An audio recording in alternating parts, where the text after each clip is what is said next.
do that, I got somebody special in the studio. The first, this space, extra special is a space where we spotlight stories that shine beyond headlines, or better yet, stories that we think that you need to hear about. And today we're taking you behind the glitz, the glam, and gold-plated tiaras into the real world of pageantry. It's an industry that celebrates beauty, yes, but also poise, purpose, and powerful storytelling. Still, behind the sparkling gowns and camera flashes, there's a deeper story of pressure, expectations, and the pursuit of meaning behind the crown.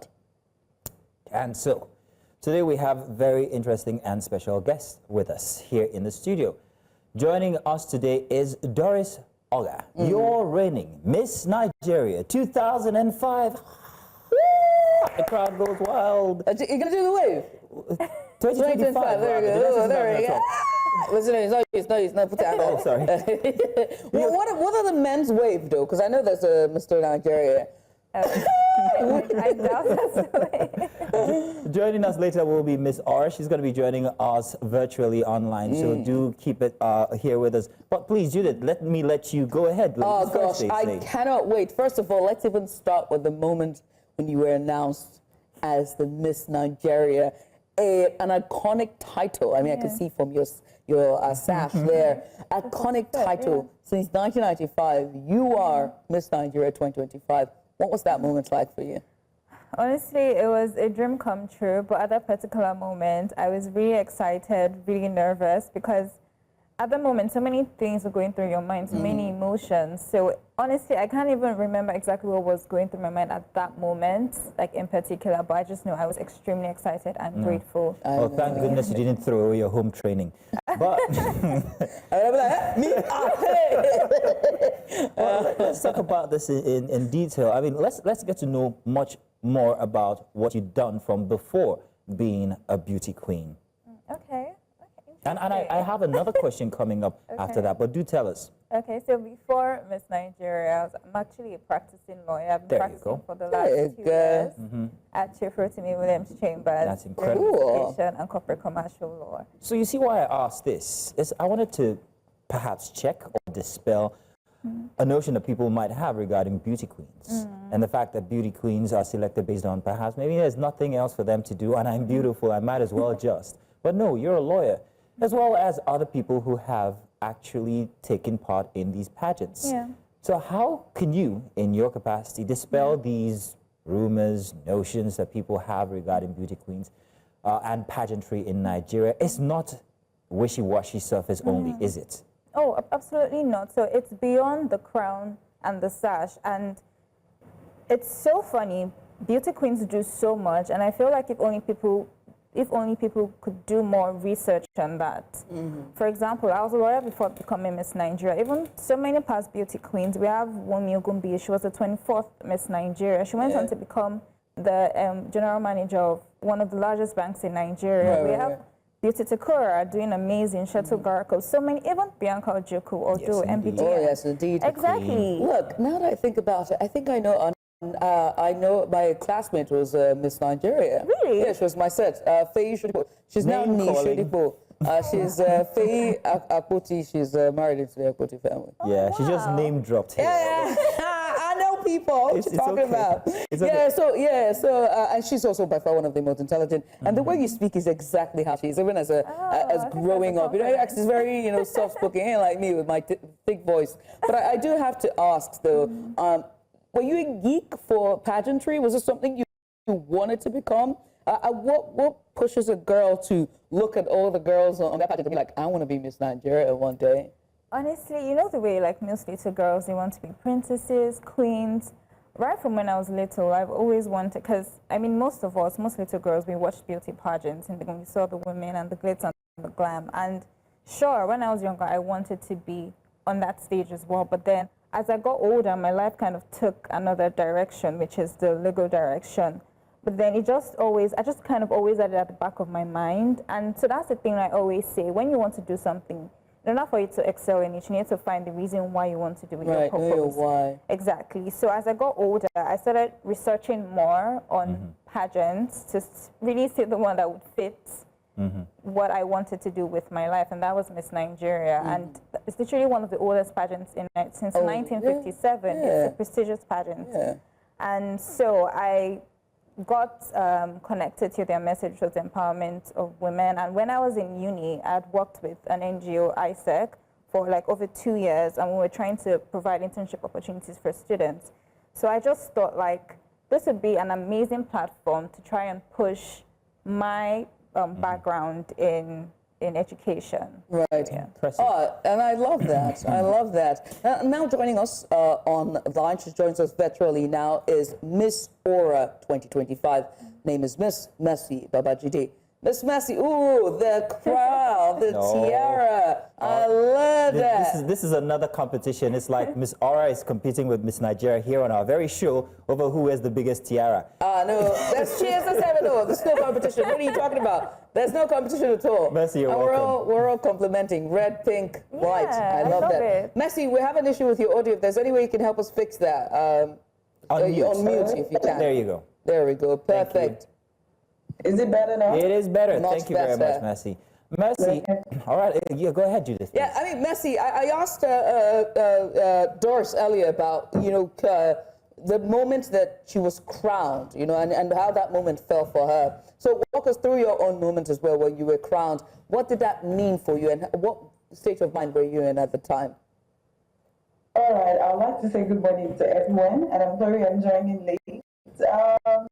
I would say that moment felt like a dream come true. It was absolutely, I was thrown off guard because, yes, there are times that you feel like, oh, yes, this is my purpose and this is my dream. And then one moment you feel like, oh, I'm close to it, or I'm a step closer. And then it just feels like we all had, I would say every girl there was deserving. Every girl that competed for my pageant, because I was newly crowned just in March year, every girl was truly deserving. So I got to some point and I'm like, oh, if I don't get crowned, I'm still a queen, with or without the crown. Then it was a dream come true.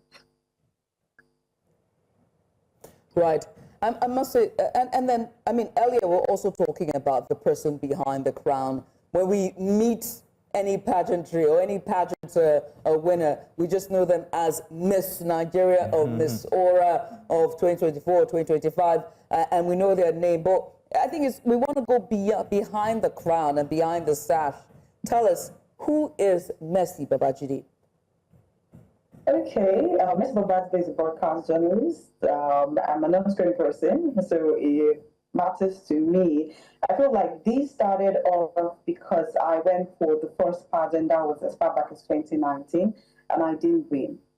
And majorly because growing up, of course, you would agree with me that in an African traditional home, as a girl child, you're not supposed to speak when adults are speaking. And whether we like it or not, that affected each and every one of us. But then it took a major effect on me, a major toll rather, on me, and I couldn't speak freely in public anymore because of that, and it made me introverted. And then he projected, or he spanned over to pageantry. And as a pageant girl, I know everybody feels like, oh, pageantry is just about beauty, the sash, the crown, the makeup, the glitz and glam, the bling bling. Let me use the Nigerian language. But then you find some genuine pageants in Nigeria where you see that it transcends the blings, it transcends the glitz and glamour. You must be able to speak because, of course, as a beauty queen, the first thing they want is someone that is purposeful, someone that can speak for the girl child or whatever your pet project is. And I couldn't speak then. I got on stage and I was stuttering. And I'm like, you know what? No, the word impossible does not resonate with me.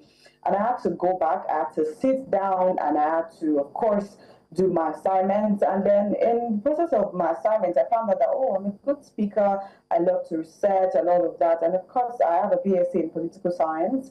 So that spanned over to me being a broadcast journalist in the political scene. But then, you know what they say about your passion. You would never, never leave what you really, really love to do at the end. So I'm like, oh, let me just try one more time. The pageants, and then of course that will give you a platform to say you are able to reach out to some of the girls, because my pet project is about reaching out to the girl child and of course having equal and same access to basic human rights. So let's say I'm a broadcast journalist during the day, and then weekends, I'm in my queen mode. That's very a lovely way to put it. By the way, Judith, watch out. She's a political broadcast journalist. Your job is at stake. In any case, I want to come back here inside of the studio with Doris. Let's talk about the dark side. If there is one, I'd like you to either confirm or dispel. There's so many rumors regarding how these pageants operate. The pageant operators, the individuals who participate, people tell dark stories of activities that go on that aren't very palatable. I don't want to be specific about these details. Why if it's other people, you tell them to be specific? It's jacking, tell them to be specific. But we hear such stories as people giving up certain rights to be able to participate and certain requests from pageant operators. How true or false are these claims? I don't know if I want to ask you to be specific. Oh. I love her! Girl, this is a girl thing. But I'm sure you do understand. Just because No, she does not. Please be specific. Judith, you're supposed to help me. Sorry, too late. Girl power. There have been tales of perhaps maybe pageants where participants are expected to perform certain duties that aren't under the Purview? That's what, yeah. And then, yeah, so again, I mean, there's been history, right? And maybe it's culture in and of itself. Maybe because of how the ladies, the bathing suit session of it, there are other sessions, the cartwork session, and the misconception is that they are not modestly dressed, and so they're presented a certain way to society, or society perceives them a certain way. I mean, we're very, very conservative, even though we know that's not true, right? And so with that trickles rumors of different things kinds that goes on behind closed doors, sex for favors, unwanted advances, they are being escorts. What do you say to those? Okay, if I'm being entirely honest, we have so many pageants in Nigeria, Very and true. yes, Well some aware. of those things do go on. I can agree with that. But what I would advise people is that they should do their research before going on a pageant. Like me, for example, I did my research. I know that Miss Nigeria, we scrapped the swimsuit section. We don't have that. The board is fully women. So I feel like it's important for you to fully understand why you're going somewhere and the people that are in that space and their practices. Ask people around, do your own research. If not, you're just going to keep, because honestly, we have so many pageants and there's only so much that you can call out. So I just feel like people should be true to themselves and you should be very cautious when you're applying. Very cautious indeed. Mercy, I have to ask you as well. There's also been takes that pageants are now outdated, or out of style or superficial. From your own standpoint, is that fair? Is that fair to treat pageantries as outdated or superficial? I feel it's not fair because I'm a living proof that pageants can actually cheer on a female. And I would say, sorry, I would like to point back to the question you asked Miss Nigeria. Go ahead. The words right out of my mouth, but I would still like to add that I feel every girl out there should do their due diligence. That is a compulsory thing because, like she rightly said, we have too many pageants that are taking advantage of girls. Too many. And when I say too many, yeah, too many. But then, when you do your due diligence, you would realize that, some pageants align with your values. And then, above the glitz and glamour, you would agree with me that there are things in Nigeria that Nigerians feel like pageants, it's not just to get naked. I like to use Nigerian words so that everybody would say, you guys wear bikini on stage. And beyond that, of course, I wouldn't come to the studio today in my bikini and my sash because I'm a queen. It's showbiz.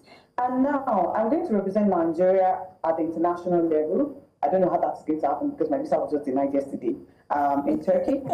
But then you realize that when I get there, of course, we have different segments: the bikini segment, the fashion segment, the finale dress, and then at some point you get to the question and answer. And whether you like it or not, for major pageants that know what they want, the question and answer matters a lot. But then because in Nigeria, we are mostly hypocrites. allow me to use that word. We're mostly hypocrites. We look at things on the superficial level, and then we do not want to say things the way that it is. That, of course, now I like these beautiful pictures that are showing on the screen. You wouldn't see any of them wear bikini out to see the governor or to for a courtesy visit or anything. So it transcends what people see. There is more to beauty queens than just what you see in the crown. And I don't say every day that wears a crown because easy is mine. Mercy, let me take it back to something you just said about the visa. That raises a question regarding access to the rest of the world. How recognized are these pageants, Nigerian pageants? Because if one could be denied a visa as a beauty queen who has actually been announced as Miss this or Miss that, then it's a worrying situation, isn't it? It is worrying because I almost enjoyed this conversation because in my head I'm like, I do not really understand. I'm wearing the sash representing Nigeria. And what baffles me the most is the fact that there is no reason in particular as to why my visa was denied. I have a letter from the mayor of Kema. I have a letter from Miss Ora International themselves. I have a letter from my organization as well. And I took everything to the embassy to show that, oh yes, pictures and everything. And it's not just about that. I feel like I'm not the, if you ask any pageant girl that has gone on the international scene, they will tell you that getting visa is an hassle. And I mean a big problem. So it begs the question, it feels like, oh yeah, I want to do this, it's my passion, it's what I love. But at the same time, I'm wearing the sash, I'm representing Nigeria. What is Nigeria doing to help me? What's Nigeria doing to help me? A very rhetorical question that one can't even answer. But let me talk about, you know, the visibility and access, still on access, but this time the visibility that pageant queens they have, right? How do you deal with that exposure? Because I'm just a television. At least I can count the hours I am on television. The people that slide into my DM, I'm like, why are you talking to me wow, like you get slid into your DMs. Nobody has slid into my DMs since. I am tonight, man. But I mean, and it's not, I mean, again, they're all welcomed. I mean, people want to strike up conversations. They want to feel closer to the lights or limelight, so to speak. But I can only imagine yourself. You are the epitome of beauty, you know. You carry a sash. You have the crown. You are the Miss Nigeria 45th. How do you deal with that exposure? Okay, so... Especially from the opposite sex. So I like to say that I was behind the scenes because I'm a reserved person and I was practicing law, so I was not in the limelight or entertainment industry. So it's been a huge transition for me. Right. And honestly, sometimes I do get overwhelmed, but the truth is, at some point, you just have to own up to what you've stepped into. Exactly. You have to own up to the plate. Exactly. If not, you're going to crumble, you're going to shrink because you keep waiting for it to end. So I just try my best to, not in that direction. So generally, I have a great team. So they do help when I feel overwhelmed. Like they always check in to make sure that everything is all right. And then honestly, from the opposite sex, I feel like I've always known how to handle that. Yeah. Oh my God! I love it. She said, yeah, I got it on the bag. It's a small thing for me. I mean, but ladies, we're almost out of time, so I'm going to just share this question by both of you. I hope you don't mind, Mazino. It's going to be question A and B for your advocacy, right? Okay. As yours is education, Mercy's is the girl child. How is the crown and the organizers of this pageant here, your crown, is assisting you in your humanitarian service or your work for this 1 year of your reign? Okay. I'll start with you, Doris. Okay, so personally, my advocacy is actually a dual advocacy. It's on provision of quality education for young girls and then job opportunities for younger women. Because like I said, when I was in university, I was working with an NGO to create internship opportunities for students. So that's something I'm still passionate about. And I feel like they go hand in hand because one like gives you the knowledge and then the other gives you a place to apply it. So the education and job opportunities. And with the Miss Nigeria organization, we have the Green Girl Company, we have the Green Girl Academy, and then we also have the Green Dignity Kit. So for the Green Girl Academy, It's basically to empower young women. Even last week, I think that should be about last week, I was at a school, Lagos Model College and Maryland, to give a talk on leadership. So they encourage you to go out, speak to children, encourage them, and then also hopefully with my advocacy, I can do more and actually put people in schools and give young women jobs. Wonderful. And you got about 2 years for this reign, so that means you have a long Yes. time. How for is it impact. 2 years? How did this happen? I love it. Okay, for the first time in history, it's been 2 years because they realized that when it's a year, once the Queen starts doing like their advocacy, there's usually not exactly enough time for that Continuity impact. then, Yeah, you need more exactly. time. Yeah, Mercy, yours as well. How's the Crown and also the organizers behind Miss Aura helping you to, push and create impact in your services? That's an interesting question because I would have to lean towards what Miss Nigeria said. You remember I said the first time that you have to do your due diligence and that helps you know an organization that aligns with your purpose, your passion, and of course your pet project. And I'm glad that I have the right people in my corner. I would say they've made it easy. And my pet project didn't start from when I got the Crown. It's something I've been doing over time with or without the Crown. I've majorly been reaching out to IDP camps, and I've been reaching out to girls every week. I visit IDP camp every week, no matter how tight my schedule is. I try as much as possible to see where I can lend help, and that regards that concerns school fees, from school fees to the major food, because I'm always of the opinion that you cannot read when your stomach is empty. So I try as much as possible to reach out to them every week. And then from every week, then at the end of the semester or beginning of the semester, I try as much as possible to say, okay, how many students do we have today? Reach out to a few sponsors, and then we come together, pay their school fees, and it transcends that. I heard a story online of a girl that was constantly abused by her father. Equally, we're in the process of reaching out to her and all of that, but then that's just some.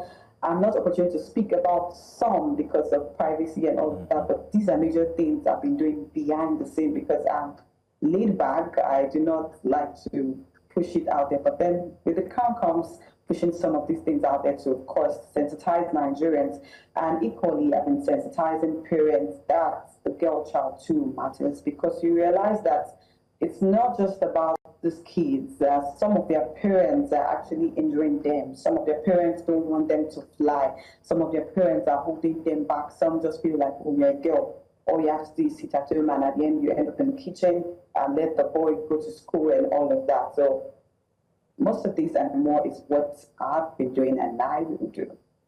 Well, thank you very much, Mercy, and of course Doris, Miss Aura Nigeria, Miss Nigeria 2025.